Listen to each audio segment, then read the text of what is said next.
Hello friends, welcome to my channel. आज का video हमारा होने वाला है एलसीएम और एचसीएफ से संबंधित प्रश्नों के ऊपर। जैसा कि आप देख पा रहे हो किस तरह के क्वेश्चन है और कितनी आसानी से आज हम इन्हें सॉल्व करने वाले हैं। प्रीवियस ईयर पर आधारित प्रश्नों को जो है मैंने अपनी वीडियो में इंक्लूड किया है, जो कि परीक्षाओं में बार बार पूछे गए हैं और आगे भी जो है पूछे आने की उम्मीद है। जिस तरह के क्वेश्चन को हम एक खास ट्रिक से सॉल्व करेंगे, उम्मीद करूँगी फ्रेंड्स आपको आज का वीडियो मेरा पसंद आएगा। तो फ्रेंड्स चलो शुरू करते हैं वीडियो को और चलते हैं अपने पहले क्वेश्चन की तरफ। तो पहला क्वेश्चन है हमारे सामने, चार क्रमागत अभाज्य संख्या जो आरोही क्रम में है उनमें पहली तीन का गुणनफल 385 दिया हुआ है, अंतिम तीन का गुणनफल 1001 दिया हुआ है। तदनुसार सबसे बड़ी अभाज्य संख्या कौन सी है, ये हमें फाइंड करना है। देखो कैसे करोगे आप इस तरह के क्वेश्चन को। देखो दो तरीके होते हैं, या तो आप ऑप्शन के थ्रू करिए या फिर जनरल तरीका जो होता है उसको फॉलो करिए। ठीक है, अगर आप जनरल तरीके से करोगे तो यहाँ पे जो है टाइम कंज्यूमिंग है, तो फ्रेंड्स आप इसको ऑप्शन के थ्रू करिए। अब देखो चार क्रमागत अभाज्य संख्या है, अभाज्य संख्या यहाँ पे वो बात कर रहा है। ठीक है, पहली तीन का गुणनफल यहाँ पे देखो 385 है, तो हम मान लेते हैं, अगर मैं पहले ऑप्शन से समझ रही हूँ तो यहाँ पे वो कह रहा है सबसे बड़ी अभाज्य संख्या। अगर हम मान लेते हैं कि सबसे बड़ी अभाज्य संख्या 11 है, तो अगर 11 है तो इससे पहले कौन आएगी अभाज्य संख्या? 7 हो जाएगी, 9 नहीं होगी कि 9 जो है कट जाती है। ठीक है, 7 से पहले और हमारे पास बनेगी 3। तो ये वो सब अभाज्य संख्या होगी। अगर 11 सबसे बड़ी है तो क्या कहता है, पहली तीन का गुणनफल, मतलब इन तीन का गुणनफल क्या होना चाहिए, 385 हो जाना चाहिए। क्या ऐसा है? अगर ऐसा है तो ये हमारी जो ऑप्शन है वो बिल्कुल सही हो जाएगा। अब देखो 5 दिया 15, 15 की गुना अगर मैं 7 में करूँ तो ये कितना हो जाएगा, 15 सत्ते 105 होता है। 385 यहाँ पे आपका नहीं आया है तो जो है सही नहीं है। देख लेते हैं नेक्स्ट से। हाँ जी, अगर सबसे बड़ी संख्या हम 13 मानते हैं तो उससे पहले हमारी क्या हो जानी चाहिए 11, उससे पहले हमारी क्या हो जानी चाहिए 7 और उससे पहले हमारी 5 हो जानी चाहिए। अब क्या कहता है, उनमें पहली तीन का गुणनफल, तो कर लेते हैं इन तीनों का गुणनफल। 7 पंजे 35, 35 की गुणा आपको करनी है 11 में, तो क्या हो जाना 385 आपको जो मिल गया है। ये आपको यहाँ पे जाए, ये करेक्ट आंसर होगा। फ्रेंड्स उम्मीद करूँगी आपको जो ये क्वेश्चन भी बहुत अच्छे से क्लियर हुआ होगा। चलते हैं नेक्स्ट पे। अब नेक्स्ट है, तीन भिन्न दी हुई है का महत्तम समापत्ति हमें बताना है। अब देखो जब हम महत्तम समापत्ति निकालते हैं भिन्नों का, तो हम क्या करते हैं, ऊपर वाली जो संख्याएं हैं उनका हम एचसीएफ लेते हैं। ठीक है, और जो नीचे वाली जो संख्याएं हैं उनका हम एलसीएम लेते हैं। तो एचसीएफ क्या होगा, 2 4 6 इनका हमें लेना है एचसीएफ और नीचे वाली का एलसीएम, यानी 3 5 और 7 का एलसीएम आपको लेना है। तो ऊपर वाली संख्याओं का जो एचसीएफ होगा वो क्या होगा हमारे पास, हाँ जी 2 होगा, जो कि हाईएस्ट कॉमन फैक्टर है तीनों में और तीनों को डिवाइड करता है। 3 5 7 तीनों ही जो है अलग संख्याएं हैं, तो इनका जो एलसीएम होगा वो 3 गुणा 5 गुणा 7 ही होगा। आप एलसीएम निकाल के भी देख सकते हैं। ठीक है, तो यही होगा 2/105। हाँ जी, तो ऑप्शन बी हमारे यहाँ पे क्या है, करेक्ट आंसर है। फ्रेंड्स उम्मीद करिए आपको जो ये क्वेश्चन भी बहुत अच्छे से क्लियर हुआ होगा। चलते हैं नेक्स्ट पे। अब नेक्स्ट है, वह कौन सी सबसे बड़ी संख्या है जिससे जो है 307 और 330 को, मतलब यहाँ पे जो ये जो दो संख्याएं हैं इनको भाग दे तो शेष क्रमशः 3 और 7 रहते हैं। अब देखो हमें क्या निकालना है, वो सबसे बड़ी संख्या निकालनी है जो 307 को और 330 को भाग दे तो शेष क्रमशः 3 और 7 रह जाए। ठीक है, तो जब ये बचेंगे तो हमें इनका कोई यूज़ नहीं है, तो हम जो पहले एक काम करते हैं, इनको जो माइनस कर देते हैं इन संख्याओं से। ठीक है, जिससे ये ना बचे, तो 3 को कर देते हैं इसमें से माइनस और 330 में से हम जो है 7 को माइनस कर देंगे। तो यहाँ से आप देख सकते हो ये बचेगा आपके पास 304। अब देखो ये बचेगा हमारे पास 323। तो ये जो संख्याएं आपकी आई हैं, हाँ जी, इनका आपको क्या करना है, एचसीएफ लेना है। एचसीएफ जब लोगे तो जब आप उस संख्या से एचसीएफ से अगर आप इसे डिवाइड करोगे तो कोई भी शेष नहीं बचने वाला है। ठीक है, तो यहाँ पे हम लेते हैं इनका एचसीएफ। एचसीएफ तो उन्हीं संख्याओं का ले सकते हैं ना जो जहाँ पे कुछ भी शेष ना बचे। ठीक है, इन संख्याओं को नहीं ले सकते आप एचसीएफ, क्योंकि यहाँ पे कुछ ना कुछ तो बच रहा है, तो यहाँ पे इनका आप एचसीएफ नहीं ले सकते, इसलिए हमने जो है इसमें से ये माइनस किया है। ठीक है, तो एचसीएफ ले लेते हैं। 304 से आप 323 को डिवाइड करके देख सकते हैं। ठीक है, या फिर आप ऑप्शन के थ्रू भी इसका एचसीएफ निकाल सकते हैं, मतलब कोई एक ऐसी नंबर जैसे कि जो इन 304 और 323 को पूरी तरह से डिवाइड करे, या फिर जो जनरल तरीका होता है एचसीएफ निकालने का, आप इससे भी कर सकते हैं। ठीक है, तो यहाँ से आप इसको हाँ जी सॉल्व कर सकते हैं। ये हो जाएगा हमारा तो ये जो है आपका पूरा पूरा जो है यहाँ से कट जाएगा, तो एलसीएम आपका जो है 19 बचेगा। फ्रेंड्स उम्मीद करूँगी आपको ये क्वेश्चन भी बहुत अच्छे से क्लियर हुआ होगा। चलते हैं नेक्स्ट पे। अब नेक्स्ट स्टेप है सबसे बड़ी संख्या जिसे 43, 91 और 183 को भाग देने पर प्रत्येक दशा में समान शेष बचे। देखो जब बात करता है समान शेष बचे, ठीक है, मैंने आपको पहले भी अपनी वीडियो में समझाया है, समान शेष बचे तो आपको क्या करना है, इन दोनों संख्याओं का मतलब यहाँ पे जो इनका जो अंतर होगा ना, उससे अगर आप इनको डिवाइड करोगे इन संख्याओं को तो वो समान शेष बचता है। ठीक है, समान शेष वाले केस में आपको यही करना है। ये 42 और इधर से हमारे पास 92 बचेगा। यहाँ पे आपको क्या करना है, एचसीएफ लेना है इन तीनों संख्याओं का, एचसीएफ लेना है। तो यहाँ पे जो है कुछ भी शेष नहीं बचेगा। ठीक है, तो वो सबसे बड़ी संख्या होगी यहाँ पे आपकी। तो एचसीएफ ले लेते हैं हम।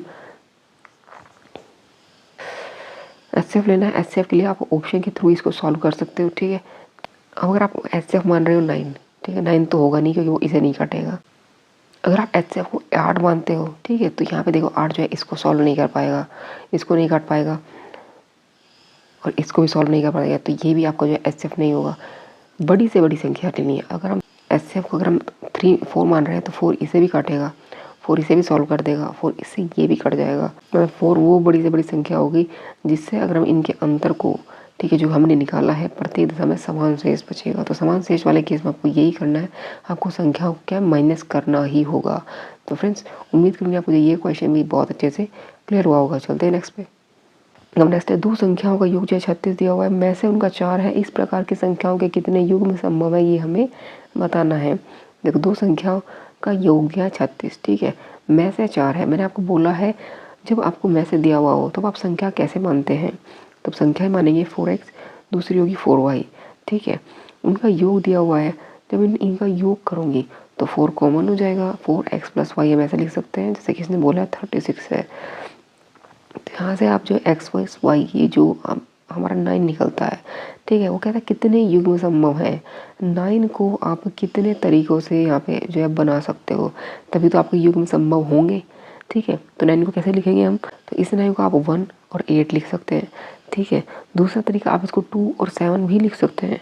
तीसरा तरीका आप इसको 4 और 5 भी लिख सकते हैं।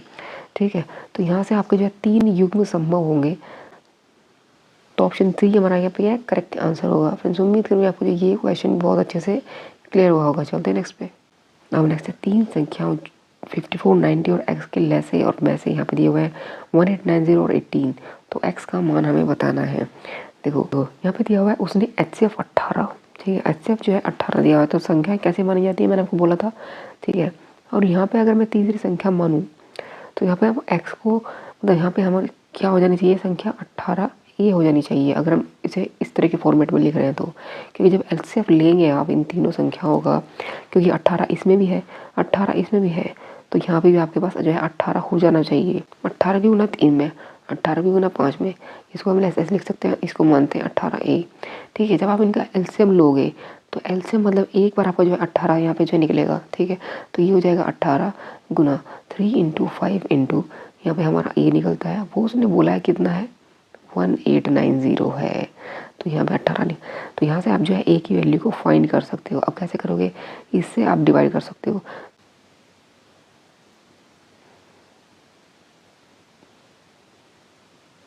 तो यहाँ से ए आपका जो है 7 निकलता है। तो जो संख्या है x जिसे हमने 18a माना था, तो यहाँ से आपकी निकल सकती है 18 की गुना 7 में कर सकते हैं, ये हो जाएगा 126। हाँ जी, तो ऑप्शन सी हमारे यहाँ पे क्या है करेक्ट आंसर होगा। उम्मीद करूँगी आपको ये क्वेश्चन भी बहुत अच्छे से क्लियर हुआ होगा। चलते हैं नेक्स्ट पे। अब नेक्स्ट है, हाँ जी, भिन्न दी हुई है उनका लघुत्तम समावर्त हमें बताना है। जब लघुत्तम समावर्त एलसीएम की बात करते हैं तो हम यहाँ पे क्या करते हैं, ऊपर वाली संख्याओं का जो होगा, हाँ जी 2, 4, 5 ये जो संख्या है इनका हम क्या करेंगे एलसीएम लेंगे, और नीचे वाली संख्याओं का हम क्या करेंगे HCF लेंगे। हाँ जी, तो इनका हम लेंगे HCF। तो ले लेते हैं यहाँ से। देखो 2, 4, 5 का एलसीएम क्या होगा, कैसे सॉल्व करते हो यहाँ पे, देखो 2 इसमें भी है, 2 इसमें भी है, तो यहाँ पे 2 आपका जो है वो हो जाएगा। तो 2 हम एक ही बार लेंगे और 2 हमारा एक बार बचता है, तो 2 एक बार और इधर से 5, तो ये हो गया इनका एलसीएम। ठीक है, अब अगर मैं इनका HCF की बात करूँ 396 की, 396 का HCF क्या होगा, देखो 3 हाईएस्ट कॉमन फैक्टर क्या है, 3 इससे भी काटेगा, इसे भी और इसे भी, तो ये हो जाएगा 3। ठीक है, तो यहाँ से इनका जो है ये निकल गया हमारा 20/3 जो है कि इनका एलसीएम होगा। तो ऑप्शन बी हमारे यहाँ पे क्या है, करेक्ट आंसर है। फ्रेंड्स उम्मीद करूँगी आपको ये क्वेश्चन भी बहुत अच्छे से क्लियर हुआ होगा। चलते हैं नेक्स्ट पे। अब नेक्स्ट है 10, 15, 20 से पूर्णतः विभाज्य 4 अंकों वाली महत्तम संख्या कौन सी होगी। ठीक है, विभाज्य देखो 4 अंकों वाली महत्तम जो सबसे बड़ी संख्या है वो हम मान लेते हैं ये क्या सबसे बड़ी संख्या है। अगर आप इसमें एक भी जोड़ोगे ना, ठीक है, अगर आप इसमें कुछ भी जोड़ रहे हो तो ये जो है 5 अंकों की संख्या बन जाएंगी। तो इसमें हमें आपको यह क्या करना है, आपको कुछ भी प्लस नहीं करना है, जो भी कुछ होगा यहाँ पे माइनस होगा। इतना तो आप समझ गए, जो भी कुछ होने वाला है वो माइनस ही होगा। ठीक, अब देखो महत्तम संख्या कौन सी है ये हमें फाइंड करनी है। अब देखो हमने मान ली ये 4 टाइम 9 ये सबसे बड़ी संख्या है, आपको नहीं पता चल रहा है। तो यहाँ से देखो 10, 15, 20 से आप पहले तो इनका लो एलसीएम। ठीक है, 10, 15, 20 का हम ले लेते हैं एलसीएम। जब हम इनका एलसीएम लोगे तो यहाँ पे इनका जो एचसीएफ होगा वो 60 होगा। ठीक है, ये एचसीएफ है। अब इस संख्या से आपको जो आपकी जो 4 टाइम 9 हमने जो संख्या मानी है इसको करना है डिवाइड। ठीक है, जो शेष बचेगा, ठीक है, जो भी शेष बचेगा, मैंने क्या बोला प्लस कुछ नहीं करना है, जो शेष बचेगा आपको इस संख्या से क्या कर देना है, माइनस कर देना है। ठीक है, तो वो संख्या होगी जो इन तीनों से पूरी तरीके से कटेगी, याद रखना है आपको। ठीक है, तो यहाँ से ये जो है हमारा 4 टाइम 9 इसको हम करते हैं 60 से डिवाइड, शेषफल बचेगा आपका 39। ठीक है, क्या करना है आपको इस संख्या से जो है 39 को माइनस कर देना है। ठीक है, तो ये हो जाएगा हमारे पास 9960। हाँ जी, तो ऑप्शन बी आपको जो मिल गया है, ऑप्शन बी हमारे पे क्या करेक्ट आंसर है। मैं उम्मीद करूँगी आपको जो है हर चीज़ यहाँ पे मैंने जो बताई है इस तरह के क्वेश्चन में क्लियर हुई होगी। चलते हैं नेक्स्ट पे। अब नेक्स्ट है 2 ऐसे है वाज्य संख्या को गुणनफल दिया हुआ 117, तो उनका लघुत्तम समापवर्तक क्या होगा ये हमें बताना है। देखो अभाज्य संख्याएं, जब अभाज्य संख्याओं की बात करता है ना तो उनका जो गुणनफल होता है वही उनका एलसीएम होता है। पहले तो बात ये है, अब क्यों होता है ये भी आप देख लो, समझ लो। देखो क्या है हमारे पास गुणनफल दिया हुआ 117, जब आप इसको फैक्टर करोगे, चलो अगर आप इसको 11 से अगर आप डिवाइड करो, क्योंकि संख्या ही ऐसी है, ठीक है, तो 11 117 होता है। ठीक है, तो यहाँ पे इसको 11 और 9 में आप जो है इसको तोड़ सकते हो। ये वो अभाज्य संख्याएं हैं, देखिए, और ये। ठीक है, अब देखो कुछ भी कॉमन नहीं आ रहा है तो इनका जो एलसीएम होगा ना वो इनके गुणनफल के बराबर होता है। तो आप अगर आप इनका एलसीएम भी लो तो भी आप यहाँ पे जो है आप इनका हाँ जी गुणनफल ही कर डालोगे, तो ये इनका गुणनफल ही होगा। ठीक है, तो यहाँ पे इनका जो एलसीएम होगा वो क्या होगा, गुणनफल ही होगा, मतलब कि 117 ही होगा। तो ऑप्शन ए हमारे यहाँ पे क्या है, करेक्ट आंसर होगा। फ्रेंड्स उम्मीद करूँगी आपको ये क्वेश्चन बहुत अच्छे से क्लियर हुआ होगा। चलते हैं नेक्स्ट पे। अब नेक्स्ट है 5 घंटे हैं एक साथ बजना शुरू करते हैं और कम से 6, 7, 8, 9 और 12 घंटे सेकंड के अंतराल पर बजते हैं, कितने सेकंड के बाद वे एक साथ फिर दोबारा बजेंगे, ये ध्यान रखना है।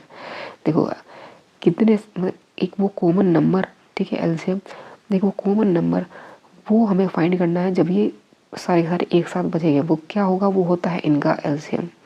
ठीक है, मतलब वो नंबर, मतलब ये वो नंबर है, मान लिया ये वो नंबर है, जब ये सारे के सारे 6, 7, 8, 9, 12 सारे के सारे क्या है एक साथ बजेंगे, तो इस टाइम पे भी आके जो है बजेंगे, तो हमें ये वो नंबर होता है, वो एलसीएम होता है। मतलब एलसीएम का मतलब ये जो है इसे भी काटेगा, ये इसे भी, ये इसे भी, इसे भी, तो ये कॉमन नंबर होता है, लीस्ट कॉमन नंबर। इससे आगे आपको और भी मिलेंगे, ठीक है, लेकिन ये सबसे छोटा होता है। ठीक है, तो हम इसलिए इनका एलसीएम लेते हैं। तो एलसीएम ले लेते हैं 3, तो बस यहाँ आपको क्या गुणा कर देनी है, क्या होगा 2 × 2 × 3 7 × 2 × 3, तो गुणा करने के बाद आपके पास मिलेगा हाँ जी 504।